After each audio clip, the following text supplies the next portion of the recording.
গ্রীষ্ম বর্ষা বিনীতি ভরসা।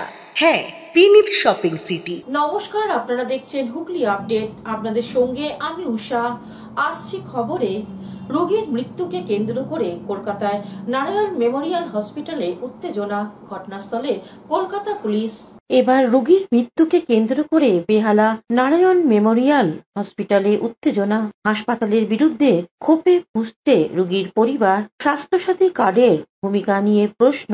বেহালা নেতাজি সুভাষ রোডের বাসিন্দা অজিত হালদার, বয়স 60 বছর, গত 4 তারিখে বুকে ব্যথা নিয়ে ভর্তি হন বেহালা নারায়ণ মেমোরিয়াল হসপিটালে। হসপিটাল কর্তৃপক্ষ স্বাস্থ্যসাথী কার্ড থাকা সত্ত্বেও প্রথমে 11,000 টাকা বিভিন্ন টেস্ট করার জন্য নেয় এবং পেশেন্টকে অ্যাডমিশন করিয়ে নেয় এবং বলা হয় 5 তারিখে তার একটি ওটি হবে, এমনটাই জানানো হয় হসপিটালের তরফ থেকে। পরের দিন সকালে তার একটি এনজিওস্পার্ট হয় এবং ডাক্তাররা বোঝে যে তার এই মুহূর্তে হার্টে কোনো স্টেন্ট বসানোর দরকার নেই এবং সেই দিন বিকেলেই পেশেন্টকে ছেড়ে দেয়। পেশেন্টের বাড়ির লোক 5 তারিখেই পেশেন্টকে বাড়ি নিয়ে যায় এবং 6 তারিখে সন্ধেবেলায় পেশেন্টের শ্বাসকষ্ট শুরু হয় এবং বাড়িতে পেশেন্টটি মারা যায়। পরিবারের বক্তব্য, ওটি হবার একদিন পরে তাকে ছাড়া হয়েছে, এই জন্যই তার মৃত্যু হয়েছে। যেহেতু স্বাস্থ্যসাথী কার্ডের পেশেন্টকে ভর্তি করা হয়েছিল, তাই জন্য হসপিটালে কোনো রকম তার চিকিৎসা করেনি। হসপিটালে গাফিলতিকে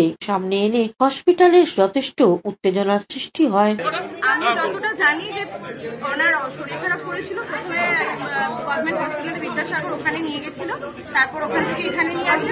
এখানে নিয়ে আসার পর বলেছিল কিছু ব্লকেজ বা জানি না, ব্লকেজের ব্যাপারটা জানি না, বাট 90% ব্লকেজ, সেক্ষেত্রে স্টেন্ট বসানোটা প্রয়োজনীয়, কিন্তু এরা বসায়নি, জানি না কেন। তো যেদিন হয়েছে তার পরের দিন মানে একদিনও একদিন 24/7 ছেড়ে দিয়েছে কোনো মানে আপনার স্টেন্ট তো বসায়নি, স্বাস্থ্যসাথীর আন্ডারে অ্যাডমিটেড ছিল। তো বিষয়টা যদি প্রয়োজন হতো স্টেন্ট বসানো, ওরা বলতো টাকার দরকার, সেটা তো পেশেন্ট পার্টিকে প্রথমত জানানো উচিত। দ্বিতীয়ত যখন জানতে পারলো ও গড়বড় করে ইয়ে করছে,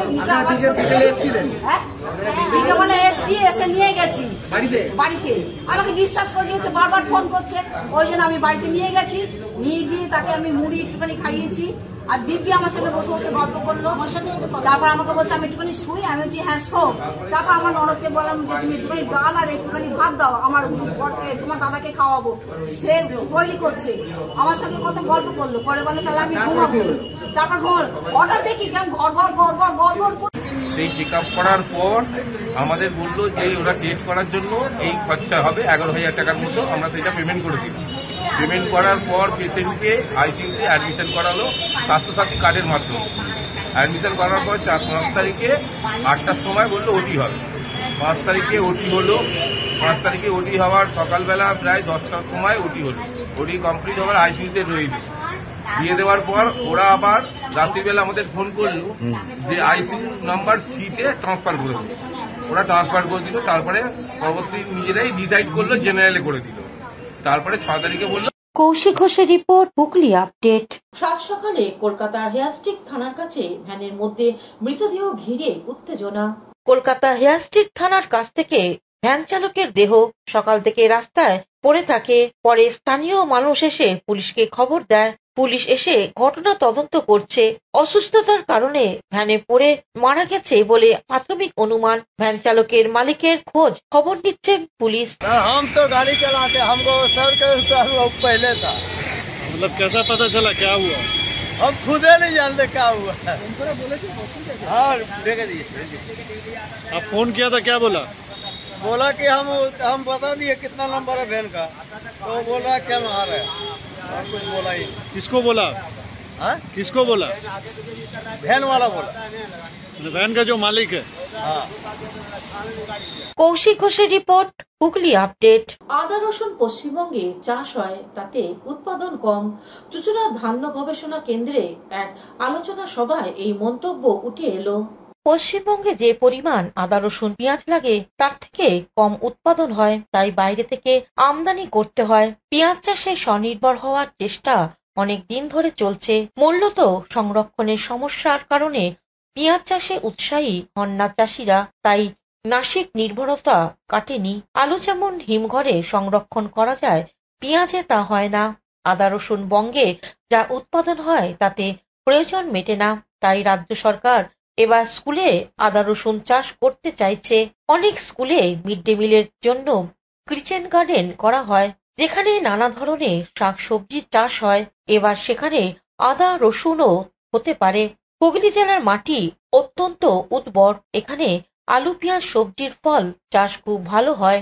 সেই জেলাতেই প্রথম আদা ও রসুন চাষের প্রশিক্ষণ দেওয়া শুরু হলো স্কুল পড়ুয়াদের। চুঁচুড়ায় জেলা উদ্যান পালন দপ্তরে তার উদ্বোধন করলেন রাজ্যে উদ্যান পালন ও খাদ্য প্রক্রিয়াকরণ দপ্তরের মন্ত্রী অরূপ রায়। মুখ্যমন্ত্রী মমতা বন্দ্যোপাধ্যায়ের নির্দেশে ও হুগলি জেলা উদ্যান পালন দপ্তরের উদ্যোগে স্কুল পড়ুয়াদের আদা ও রসুন চাষের প্রশিক্ষণ দেওয়া শুরু হলো রাজ্যের প্রথম পর্যায়ে হুগলি 20টি স্কুলে পড়ুয়াদের এই চাষের প্রশিক্ষণ দেওয়া হবে।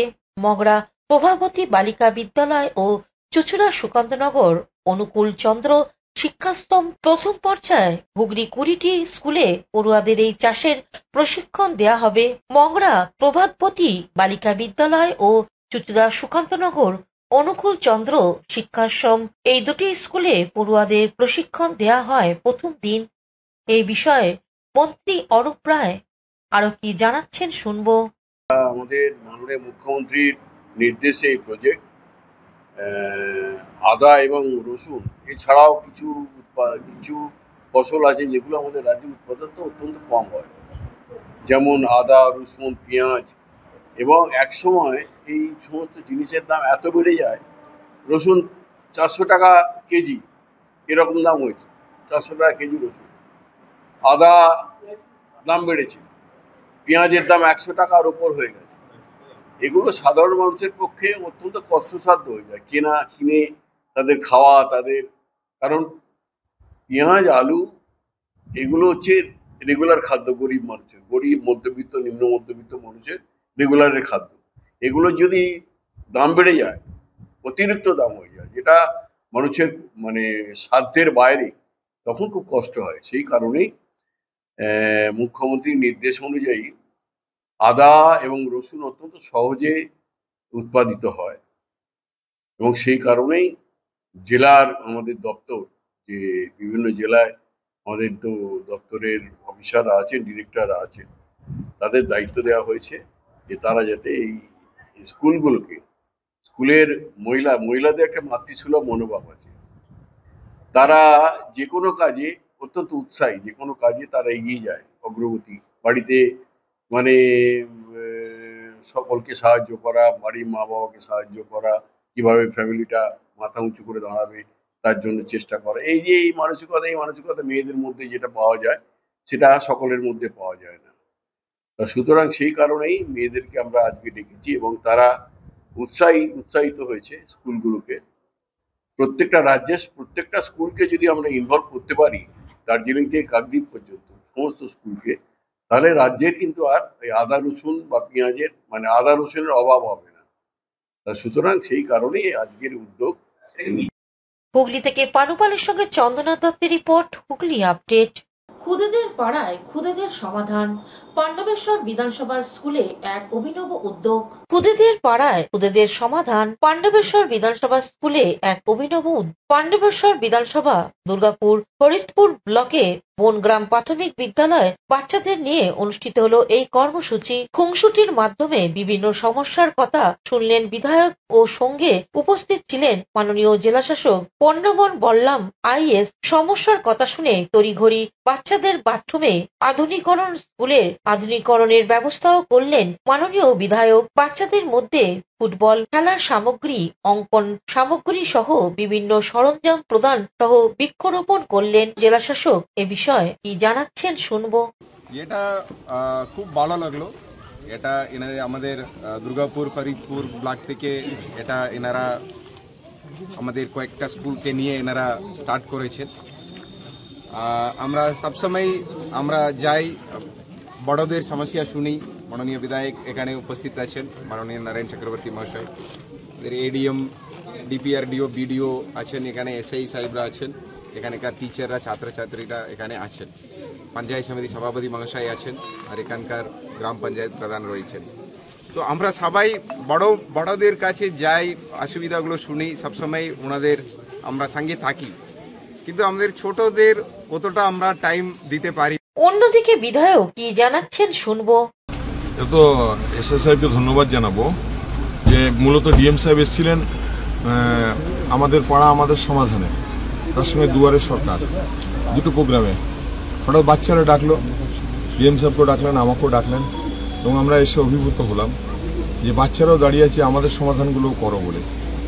তো এটা যে জনমানসে আমাদের পাড়া আমাদের সমাধান একটা গভীর প্রভাব ফেলেছে, এটা তার প্রমাণ। এই বাচ্চারাও চাইছে আমাদের সমাধান আমরা নিজেরা করবো। খুব ছোট ছোট সমাধান ছিল, বড় সমাধান ছিল একটা যে এখানে একটা বাথরুম করি, বাথরুমটা পরিষ্কার করিয়ে দিতে হবে, বাথরুমটা ভালো করে করে দিতে হবে। আমি বললাম স্কুলটা রং করিয়ে দেবো, আর বাথরুমটা একদম ঝাঁ চকচকে বাথরুম করে দেবো বাচ্চাদের জন্য। তার জন্য 1 লক্ষ টাকা বিধায়ক ফান্ড থেকে দিচ্ছি, এবং ইমিডিয়েট কাজ শুরু হবে, কাল থেকে কাজ শুরু হবে। কৌশিক ঘোষের রিপোর্ট, হুগলি আপডেট। এখন নিয়ে নেব বিজ্ঞাপন বিরতি। বিরতির পর ফিরে আসছি খবরে। হুগলি যোজনার ফুলপুকুর শ্রী শ্রী গ্রহরাজ বাবার সাংস্কৃতিক অনুষ্ঠান অনুষ্ঠিত হতে চলেছে 10 দিন ব্যাপী। আগামী 8ই আগস্ট থেকে অনুষ্ঠানের সূচনা। 9ই আগস্ট শনিবার বিশিষ্ট অতিথিদের উপস্থিতিতে গ্রহরাজ বাবার প্রাণ প্রতিষ্ঠা, পুজো ও প্রসাদ বিতরণ।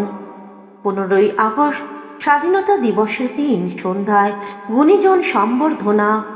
এছাড়া অনুষ্ঠিত হবে সঙ্গীত, লোকসঙ্গীত, ভক্তিগীতি, বাউল গান সহ অন্যান্য অনুষ্ঠান। সকলের রইল আমন্ত্রণ।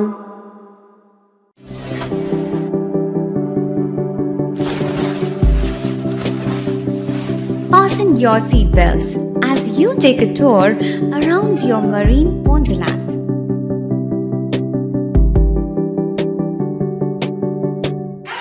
Spend a day at Aqua Marina and enjoy an array of water slides that give you butterflies in your tummy.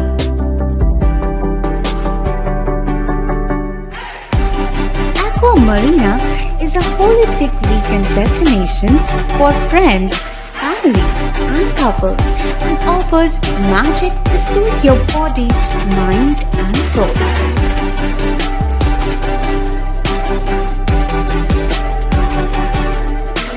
Aqua Marina, your customized magician.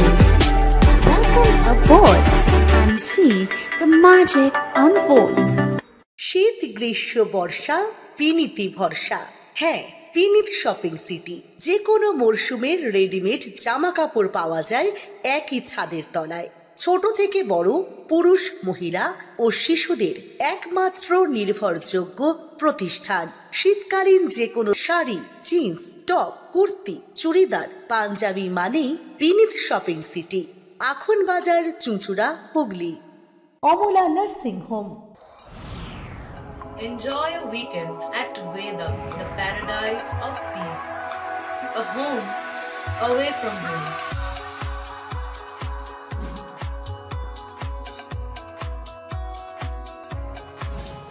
See yourself resonating with the nature. Vedam welcomes you to create your best memories. বিরতির পর ফিরে এলাম খবরে। রাখি বন্ধন দিবসকে ঘিরে হরেক রকমের রাখি, দেখুন বিশেষ প্রতিবেদন।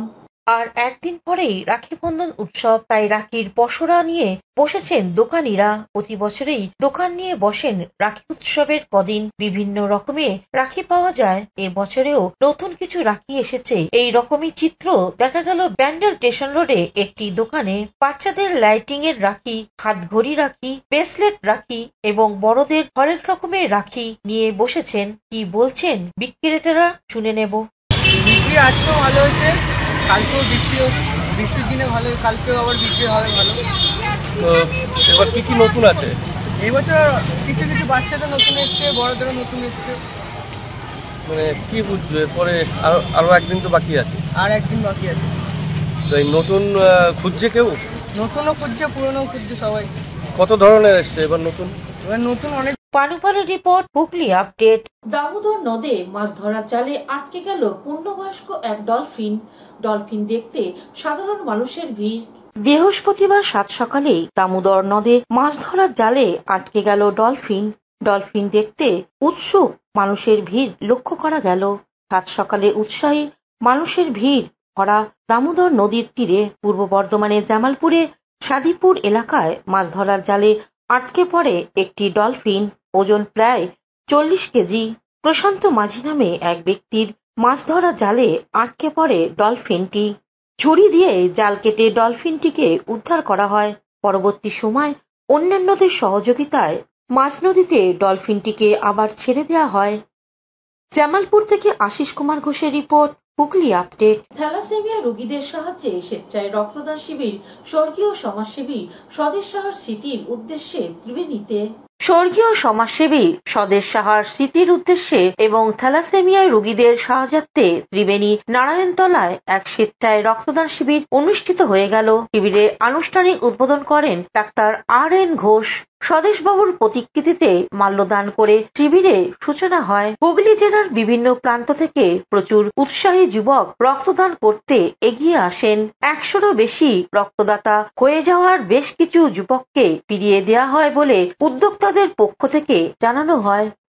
স্বর্গীয় স্বদেশ সাহার স্মৃতির উদ্দেশ্যে প্রতি বছরের ন্যায় এবছরও আমাদের রক্তদান শিবির চলছে। এটা থ্যালাসেমিয়া রোগীদের সাহায্যার্থে চলে, প্রতি বছরই হয়। এবছর আমাদের 100 ডোনার আয়োজন করা হয়েছে। আমাদের এই রক্তদান শিবিরের আনুষ্ঠানিক উদ্বোধন করলেন আমাদের বিখ্যাত ডাক্তার RN ঘোষ মহাশয়।